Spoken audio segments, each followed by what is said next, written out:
Good morning all of you.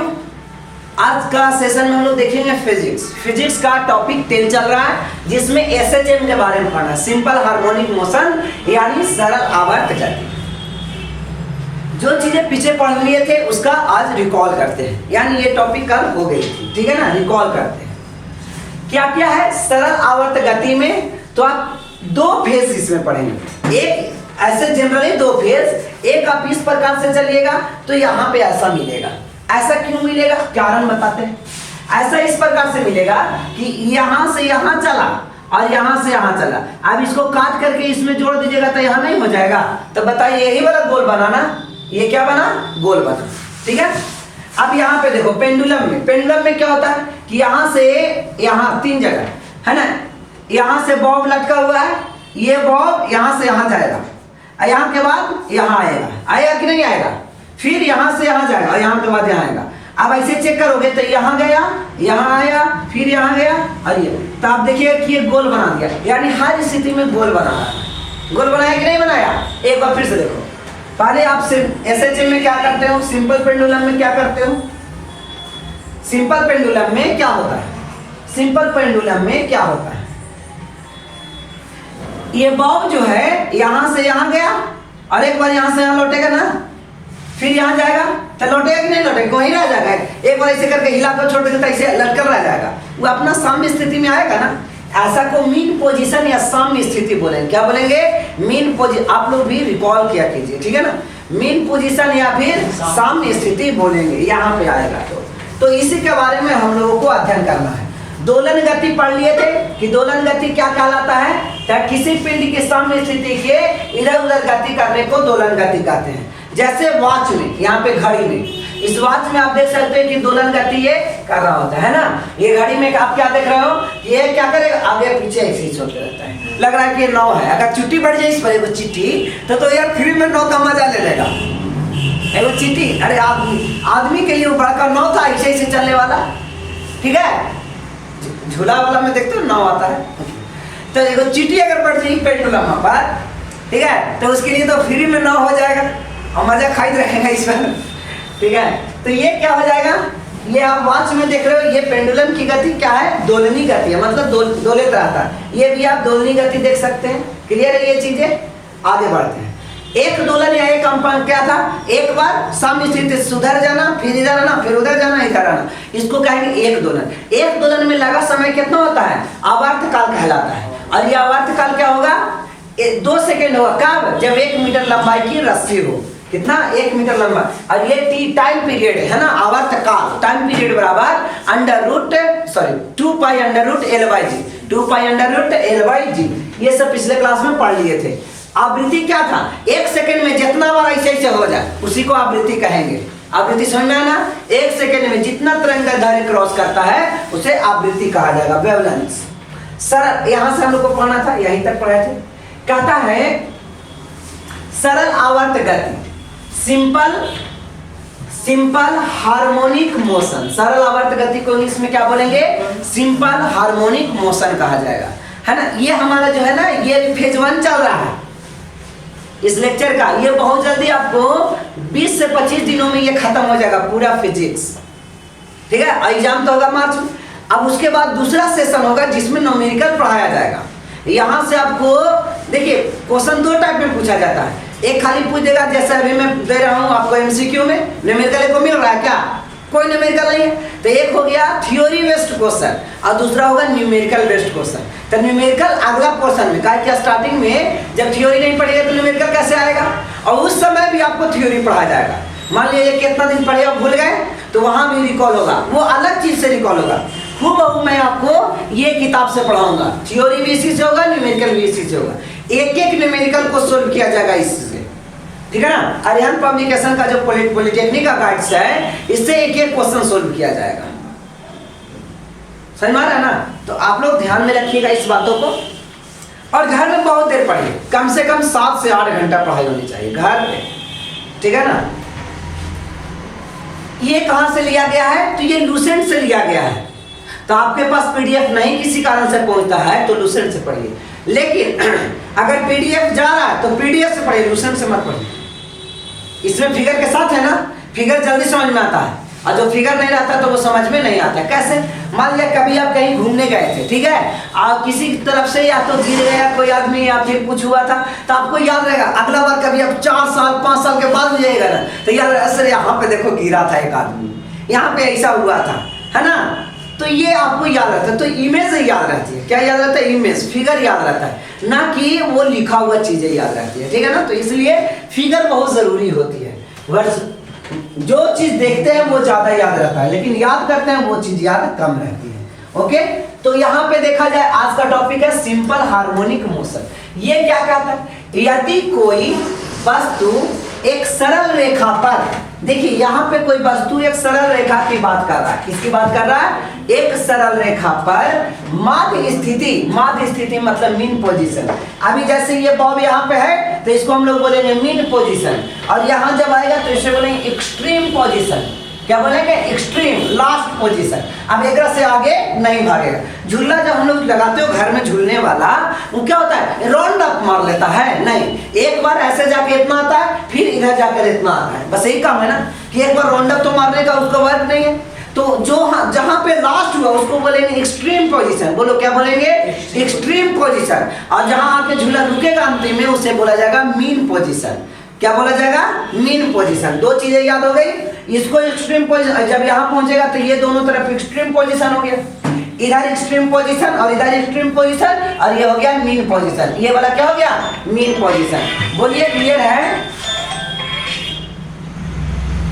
हाँ ना, हमेशा रिकॉर्डेड चल रहा है, रिकॉर्डेड क्लास है। मिल जाएगा, क्लास मिल जाएगा 10 मिनट।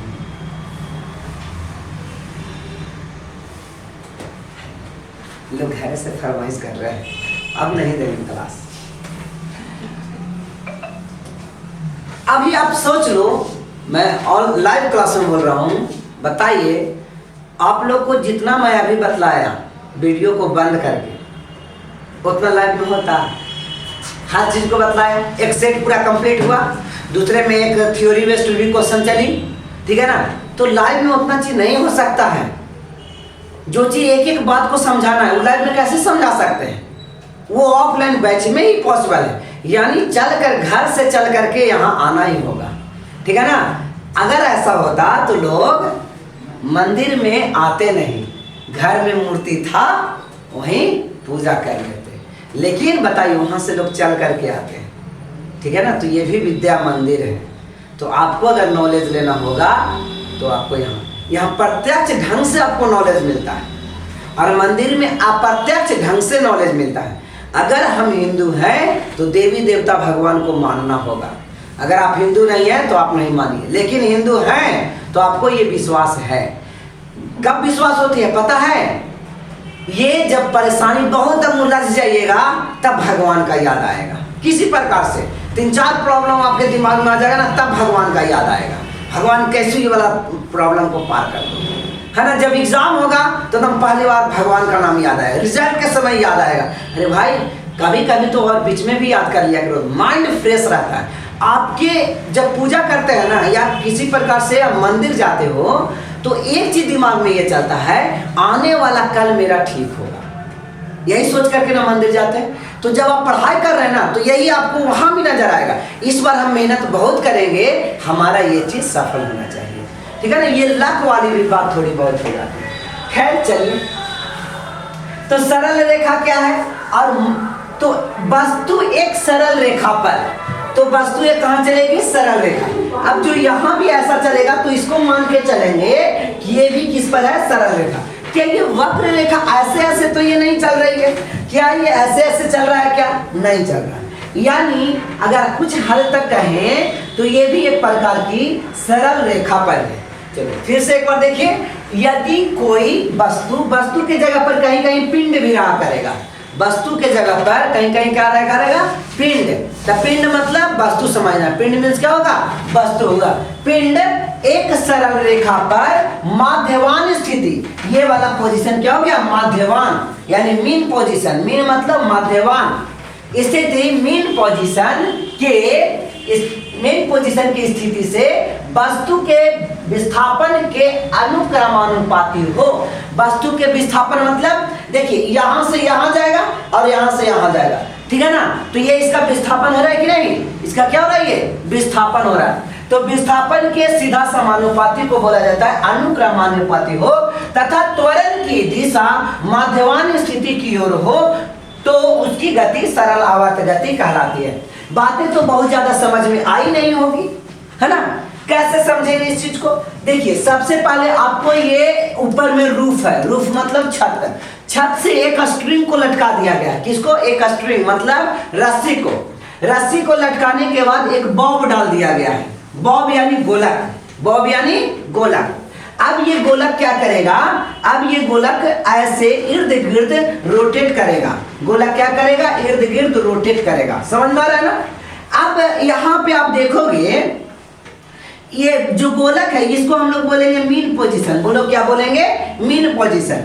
अब बताइए त्वरण किसे कहते हैं, चाल में परिवर्तन को त्वरण कहते हैं, चाल बोलेंगे तो गलत हो जाएगा, वेग में परिवर्तन को त्वरण कहते हैं। कैसे, अब मान लिया जाए कि एक ये पेन है, इसको मैं ऊपर फेंकूं तो बताइए इसमें त्वरण में परिवर्तन हो रहा है कि नहीं, नहीं चीजें समझ में आ रही है एकदम। आज तक के बच्चा लोग को ना कभी त्वरण समझे में नहीं आता है कि त्वरण होता क्या है, ठीक है, रहता है त्वरण बढ़ेगा कि त्वरण घटेगा, त्वरण अपरिवर्तित है, समझ ही नहीं आता वो होता क्या, समझिएगा ठीक है। अब मान लिया जाए जैसे ही हम यहाँ से किसी चीज को ऊपर फेंके तो बताइए यहाँ से जाएगा स्पीड में, क्या उतने स्पीड में जाता रहेगा, स्पीड घटेगा कि नहीं घटेगा बोलो।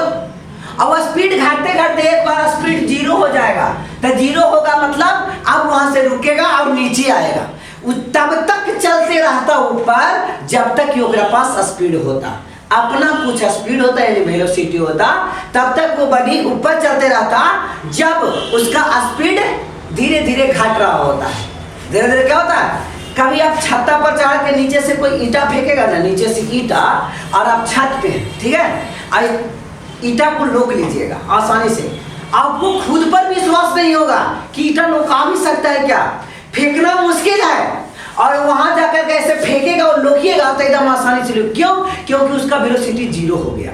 लेकिन अगर ऐसे कोई फेंका ऐसे करके तो ये वेलोसिटी मतलब ऐसे फेंकेगा तो वेलोसिटी इंक्रीज होगा, नजदीके में रोक लीजिएगा तो बढ़ा रहेगा ना, मुंह पर लग जाएगा तो चापट हो जाएगा। लेकिन वहां पे क्या होगा आसानी से, क्यों, क्योंकि उसका वेलोसिटी क्या हो गया, जीरो, एकदम ऐसे लगेगा ना कि पकड़ा गया तुरंत, कोई भारी नहीं पड़ेगा। हम लोग एक बार ऐसे कर रहे थे, ईटा को छत पर रखना था, ठीक है ना, करीब 100-150 ईटा था, उसको छत पर रखना था। अब एक लड़का था, आज वो कोटा पढ़ रहा है, अंकित था। हमारे कुछ स्टूडेंट ऐसे हैं जो हमारा पूरा के पूरा बात मानता है, तो बात मानता है उसको सब बहुत काम भी करवाते हैं। अब एज ए स्टूडेंट कहो, एक रॉकी है यहाँ पे, है ना, रॉकी है, ये मेरा बाकेदार का स्टूडेंट था। अब ये 18 साल नहीं हुआ है, मैं लाइव क्लास में बोल रहा हूँ, ये 18 साल अभी नहीं हुआ है, एक ईयर नौकरी छोड़ चुका है। क्यों नौकरी छूटा, रिजल्ट आ गया, 18 साल नहीं पूरा, गेवे नहीं किया, समझ में ना, 18 साल नहीं, 10 पर निकाला था पॉलिटेक्निक, उसमें भी सिविल ब्रांच, और फाइनल हो गई। और ये मेरा बाकेदार दिन भर काम करता था, ईटा ढोना है, जो काम करना है ना स्कूल वाला, कहाँ बैनर लगाना है, कहाँ क्या काम करना, सब काम करता था, ठीक है। यानी मेरे नजर के सामने खाली सोता नहीं था और बाकी मेरे नजर के सामने हमेशा रहता था, ठीक है। वो आज यहाँ है। एक स्टूडेंट अंकित था, ठीक है, वो भी ऐसा ही था, साथ में रहता था। वो इतना ज्यादा तेज था कि बिहार बोर्ड में गांव से 93% नंबर ले आया था, बिहार बोर्ड में, ठीक है ना, 93% नंबर लाया। और बीच में मैं छोड़ दिया था, एक्चुअली मैं बता रहा हूँ, बीच में छोड़ दिए थे। जब बीच में 10th क्लास छोड़ दिए थे तो कोचिंग गया, 4-5 कोचिंग गया, ठीक है ना। एक कोचिंग का वो अपना कहानी बताया था हमको कि जब सर एक कोचिंग में गए और वहां जा करके और मैथ मिला, हम तुरंत बना लिए, ठीक है। अब तब तक सर बोर्ड पर लिख ही रहे हैं क्वेश्चन, हम बना लिए, अब बैठ गए, तो तुमको दिमाग नहीं है जी, अभी बैठल है, ये है वो है, ठीक है, तो सर हम बना लिए। बन कैसे जाएगा, पूरा का तो उसको डांटे, इतना डांटे ना कि कहना नहीं। तो अगला क्वेश्चन दिए, ठीक है, इधर सर अपने ध्यान में रख लें कि सही में बनाता है कागज, तो लिख रहे थे और उधर देख रहे थे, लिख रहे थे देख रहे, और जब तक क्वेश्चन को कंप्लीट किए तब तक वो आंसर बना के तैयार कर दिया, ठीक है ना। तब फिर उसको कहे तुम्हारा रटू मन है, सब मैथ को रट लिया है। तो बोले कि नया मैथ आप दीजिए, है ना, नया मैथ दिए जो आर्य सवाल, कहीं मैथ नहीं था, सब मैथ बना लिए, क्योंकि उसे मैं पढ़ाया था ओलंपियाड का बुक। ओलंपियाड एक इतना अच्छा बुक होता है, वो आप 7 क्लास की बुक पढ़ोगे ना तो वो इंटरमीडिएट को पढ़ाएगा, इतना हाईटेक है वो बुक ओलंपियाड का। तो वो ओलंपियाड बना लिया था, ठीक है। 10 में उतना बड़ा रिजल्ट आया, उसके पिताजी अच्छा वर्क नहीं करते थे, फिर भी उसको कोटा भेजे पढ़ने के लिए 11 12। तो आप जैसा मेहनत करोगे ना, गरीब भी आपके माँ बाप रहेंगे, आपकी क्वालिटी को देख करके दूर भेजेंगे ही भेजेंगे, ठीक है। तो ये सब अब अभी भी रॉकी, जब हम यहाँ नहीं थे तब आराम से बैठ के वहाँ पढ़ रहा था। जब पता चला कि सर आ गए तब फिर से 3 बजे यहीं रहता है, ठीक है ना। अब कुछ देरी के बाद 11-12 बजे आएगा और एक ही बार 9-10 बजे रात में, जब मैं यहाँ से जाऊँगा तभी जाएगा। सारा वीडियो को अपलोड करना, सारा वर्क एक है, जितना फीचर्स है वो सारा फीचर्स उसी का है ना। वो 1-2 के ट्यूशन में पढ़ा लेता है, तैयार इतना पढ़ने में तेज कैसे है। तो वो टाइम पास नहीं करता है, बस घूमता नहीं है और बिना मतलब में टाइम पास नहीं करता है ना। टीचर अब आप लोग के हम 17 साल से रट रहे हैं, कह रहे यार आओ यहाँ आओगे तो बहुत चीज़ बतलाएंगे, कैसे पढ़ा जाता है। 1 घंटा मेरे नज़र के सामने पढ़ लोगे ना तो लगेगा कि बहुत मनी पढ़ाई हो। कभी सप्ताह में ऐसा आपके घर घटना घटता होगा कि 3-4 घंटा पढ़ लीजिएगा ना तो एकदम दिन भर दिमाग गदगद रहेगा कि आज बहुत हो गया है, खुश आपके माइंड रहेगा। अब नहीं पढ़िएगा ना तो भगवान लेने लगेगा, ठीक है। तो ऐसा सबके साथ घटना घटता है। तो ये काम करा कर कहाँ बता रहे थे, इसी से संबंधित था ईटा वाला। तो ईटा जो ऊपर फेंका गया ना तो वेलोसिटी 0 हो गया।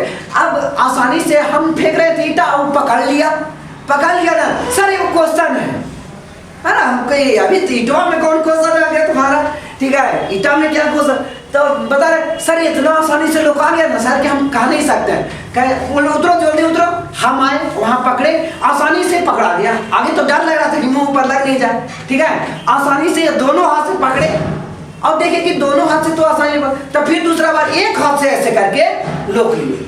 अब हमें लगा कि ये वर्क कहीं ना कहीं वर्क कर रहा है, दिमाग थ्योरी पर आया, अरे यहाँ तो वेलोसिटी 0 हो रहा है। अब जैसे एक क्वेश्चन है, ये आप ये पेज देख रहे हो, है ना, निकाल के इधर आओ। इसको अगर हम यहाँ से गिराएंगे, ठीक है ना, अब हम इसको रोक लेंगे, लेकिन देखो ये बच्चों नहीं रोक पाएगा, ठीक है ना। हाँ, इसको रोकना है, ठीक है, आपको यहाँ चलने का, इसको रोकना है, ठीक है। इसको कल जाकर रोकिएगा, पकड़िएगा ऐसे करके, ऐसे वैसे नहीं, ऐसे रोकना है, हाँ रोकना नहीं आया ना। अब देखिए इसको हमको रोकना रहेगा तो यहाँ छोड़ेंगे और यहाँ लुका देगा, मतलब ये लुका जाएगा। अपने से फेंकिएगा तो लुका जाएगा और दूसरा कोई करेगा तो लुकाएगा नहीं, क्योंकि उसका जितना वेलोसिटी से आने वाला है टाइम में चेंजेस आ गया। तो टाइम में चेंज आया, हमने फेंक दिया, वेलोसिटी को दिमाग में काउंट हो गया। वेलोसिटी क्या हुआ, दिमाग में काउंट हुआ। आपने जो हम फेंके तो मेरा वेलोसिटी कुछ है और आपका रोकने का वेलोसिटी कुछ है। इस प्रकार से ये कागज आपसे कभी नहीं लुकाएगा। ये एक दिन की बात नहीं है, अब घर में 100 बार ट्राई कीजिएगा तो 100 बार भी आपसे नहीं लुकाएगा। समझ आया ना। तो ये कॉन्सेप्ट, सारा कॉन्सेप्ट फिजिक्स पर है। जैसे मान लिया जाए 2 पेज को अगर हम फाड़े, ये पेज इसको, और इसको फूकिएगा ना तब बाहर जाना चाहिए, और इसको फूकेंगे तो अंदर आएगा। अलग कि अंदर कैसे आ रहा है, तो ये सब चीजें आपको मैं कभी बताऊंगा, जो थ्योरी आएगा उससे संबंधित, तो आपको मैं बताऊंगा, ठीक है ना। मार्कर कहाँ है? तो यहाँ पे वेलोसिटी क्या हो गया, बोलो एक बार कि सर वेलोसिटी यहाँ पे 0 हो जाएगा। अब बताओ यहाँ पे वेलोसिटी अभी फेंके थे तो वेलोसिटी 25 मीटर पर सेकंड है। कितना है, 25 मीटर पर सेकंड। और यहाँ का वेलोसिटी क्या है, 0 है। तो बताइए वेग में परिवर्तन नहीं हो रहा है, हो रहा है ना, यानी इसमें त्वरण हो रहा है। तो जहां जहां वेग में परिवर्तन लगे वहां त्वरण हो रहा है, और जहां वेग में परिवर्तन नहीं लगे वहां त्वरण नहीं हो रहा है। जैसे एक बार पंखा चलना स्टार्ट हो गया, ओके, और उसके बाद बीच में कभी उसमें वेलोसिटी घटती बढ़ती है तो त्वरण 0 है। त्वरण उसका क्या है, 0। अब समझ में आया। चलती हुई वस्तुओं में भी त्वरण 0 हो सकता है, चलती हुई वस्तुओं में भी त्वरण बढ़ सकता है, चलती हुई वस्तुओं में त्वरण घट सकता है, लेकिन डिपेंड करता है कि वेलोसिटी में परिवर्तन हो रहा है कि नहीं। तो एक बार जब पंखा पूरा स्पीड पकड़ लिया और उसके बाद पूछेंगे बताओ अब इसमें त्वरण घट हो रहा है कि नहीं, तो त्वरण इसका क्या है, 0 है। अब बताइए यहाँ पे क्वेश्चन आएगा, यहाँ पे जब वस्तु रुक जाएगी तब वेलोसिटी जीरो रहेगा। बोलो, रहेगा वेलोसिटी जीरो? जब वस्तु यहाँ रुक जाएगा तो वेलोसिटी क्या होगा? जीरो है। लेकिन यहाँ से इधर जाएगा तब वेलोसिटी बढ़ेगा, इधर जाएगा तो वेलोसिटी क्या होगा? बोलो, एकदम गधा है। कैसे बढ़ेगा यार? अब ये ना बताएं कि नजदीक में वेलोसिटी ज्यादा है और जैसे जैसे यहाँ पहुंचेंगे तो वेलोसिटी क्या होगा? कम लेगा, तब ना यहाँ जीरो वेलोसिटी बनेगा। कैसे बढ़ेगा यार? बोलो फिर से। यहाँ है रुका हुआ वस्तु, अब जैसे जैसे इधर जाएगा वेलोसिटी घटेगा कि बढ़ेगा? वेलोसिटी घटेगा। और जब वेलोसिटी घटेगा तब त्वरण भी घटेगा। समझ में आ रहा है? और अच्छा, ये बॉब जो है किधर आना सोचेगा? यही लटकल रह जाएगा कि अपनी साम्य स्थिति में आएगा? तो अपनी साम्य स्थिति में बॉब आएगा। तो एक्सीलरेशन की जो दिशा होती है, त्वरण की दिशा, वो मीन पोजीशन की ओर होती है। क्वेश्चन पूछा हुआ है ना? ये पैरामेडिकल में ही क्वेश्चन पूछा था कि बतलाइए सिंपल पेंडुलम में, ठीक है ना, एसएचएम में त्वरण की दिशा किधर होती है? ठीक है, त्वरण की दिशा एक्सट्रीम पोजीशन पर कि मीन पोजीशन पर? तो आंसर क्या होगा? Mean position. यानी त्वरण क्या करता है? अपनी ओर वस्तुओं को खींचना चाहता है। तो वस्तु को लटकल तो रहने नहीं देगा, ये वस्तु को खींच के यहाँ लाएगा। तो कह रहा है कि त्वरण की दिशा जो होती है वो मीन पोजीशन तक होती है। कहाँ होगी? Mean position. क्या इसमें यही लाइन दिया गया था? क्या इसमें यही लाइन दिया गया? त्वरण की, एक लाइन समझिएगा, त्वरण की दिशा मध्यमान स्थिति की ओर होती है। बोलो, समझ में आ गई लाइन कि त्वरण की दिशा किधर होगी? मध्यमान स्थिति की ओर होगी, मीन पोजीशन की ओर। एक एक लाइन को समझेंगे तो एक सरल रेखा पर मध्यमान स्थिति के इधर उधर प्रकार की गति करे, कभी उधर जाए तो कभी इधर करे, इसी को हम लोग एसएचएम कहेंगे। और त्वरण मध्यमान स्थिति से वस्तु के विस्थापन के अनुक्रमानुपाती होती है। यानी विस्थापन, त्वरण जो मध्य स्थिति है, यहाँ से चलना स्टार्ट करता है तो वहां जाता है और मैक्सिमम चल करके आ जाता है, तो वहां पे वेलोसिटी जीरो मिलेगा। यहाँ एक्सट्रीम पोजीशन पर यहाँ पे वेलोसिटी क्या मिलेगा? जीरो मिलेगा, तब ना नीचे की ओर आएगा। अब इधर से जाएगा तो वेलोसिटी घटेगा और इधर से इधर आएगा तो वेलोसिटी बढ़ेगा। ठीक है, मान के चलिए अगर हम एक गेंद को ऊपर की ओर फेंके, ठीक है, और यहीं पे रोकिएगा तो आपको कस के चोट लगेगा। जैसे हम कस के बल्ला से मारे बैट से और यहीं रोक ले कोई तो उसको कस के चोट लगेगा, लेकिन वही दूर जाके रोकेगा तो उसको चोट कम लगेगा। लगेगा कि नहीं लगेगा? अब देखिए, मान लिया जाए कि बॉल जैसे ईंटा जो था ऊपर में फेंका गया था, तो जहां वेलोसिटी वहां रोका तो कोई भार नहीं पड़ा, कोई भार नहीं पड़ा। अब उल्टा समझिए, जब वहां लोग नीचे नहीं रोका, मिस हो गया, ठीक है, तो नीचे आएगा फिर से। अब अपना हाथ में रोकिएगा तो उसने कम भार पड़ेगा कि ज्यादा भार पड़ेगा? ज्यादा भार पड़ेगा, है ना? यानी वेलोसिटी ऊपर की ओर घटती है और नीचे की ओर बढ़ती है। ठीक है, तो यहां सबसे ज्यादा रहा इस पोजीशन पर वेलोसिटी सबसे ज्यादा रहा। इस पोजीशन पर वेलोसिटी क्या रहा? सबसे ज्यादा रहा। जैसे जैसे ऊपर गए वेलोसिटी कमते रहा, और कमते कमते एक बार ऐसा हो गया कि वेलोसिटी जीरो हो गया, तो वहां वस्तु जाके रुकेगी और फिर नीचे गिरेगी। कोई वस्तु रुकेगी और तुरंत क्या होगी? नीचे गिरेगी। तो यहाँ पे वेलोसिटी कम रहेगा और धीरे धीरे धीरे धीरे वेलोसिटी बढ़ेगा, और यहाँ अगर रोकिएगा तो फिर से कस के भार पड़ेगा। क्लियर, समझ में आया ना? तो अच्छा, अब दूसरा क्वेश्चन मान लिया जाए, एक ये लाइन है, बात है, यहाँ पे का वेलोसिटी है v0, तो यहाँ पे वेलोसिटी v0 है, इस पोजीशन पर वेलोसिटी v1 है, इस पोजीशन पर वेलोसिटी v2 है, और इस पोजीशन पर वेलोसिटी v3 है, और यहाँ पे वेलोसिटी 0 हो गया ना? तो बतलाइए v3 का मतलब 15 मीटर पर सेकेंड मान के चलो, 15 मीटर पर सेकेंड, 20 मीटर पर सेकेंड, और 30 मीटर पर सेकेंड, 40 मीटर पर सेकेंड। क्या समझ में आया? तो नीचे सबसे ज्यादा और फिर धीरे धीरे घट रहा है। अब बतलाइए, जब इस पोजीशन पर गया तो कितना था? 15 मीटर पर सेकेंड। अब लौटते समय, यहाँ जाते समय 15 मिनट, तो यहीं पर कितना आएगा लौटते समय? बताओ, कम होगा कि ज्यादा होगा? कम होगा। यानी ये भी रहेगा 15 है। तो दोनों दने अब धीरे धीरे इधर बढ़ेगा, इधर बढ़ेगा ना, इधर जा रहा था तो घटेगा और इस तरफ लौटते गिरते आएगा तो बढ़ेगा। तो यहाँ पे V2 मिलेगा यानी 20 मीटर पर सेकेंड। और नीचे आएगा तो 30 मीटर पर सेकेंड, और नीचे आ जाएगा तो 40 मीटर पर सेकेंड। तो जितना तेज गति से यहाँ से गया था धीरे धीरे घटते घटते, अब वहां से बढ़ते बढ़ते फिर से 40 पर पहुंच जाएगा।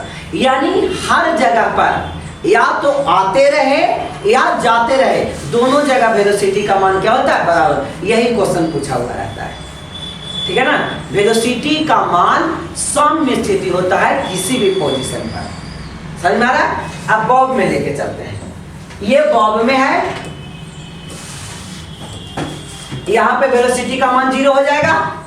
तो जाते के क्रम में अगर यहाँ पे वेलोसिटी पूछा जाए तो यहाँ वेलोसिटी क्या होगा? मान ली 50 है, तो जब लौटेगा ना, यहाँ पहुंच के बाद लौटेगा तो यहाँ भी कितना आएगा? तो यहाँ भी 50 होगा। क्लियर है?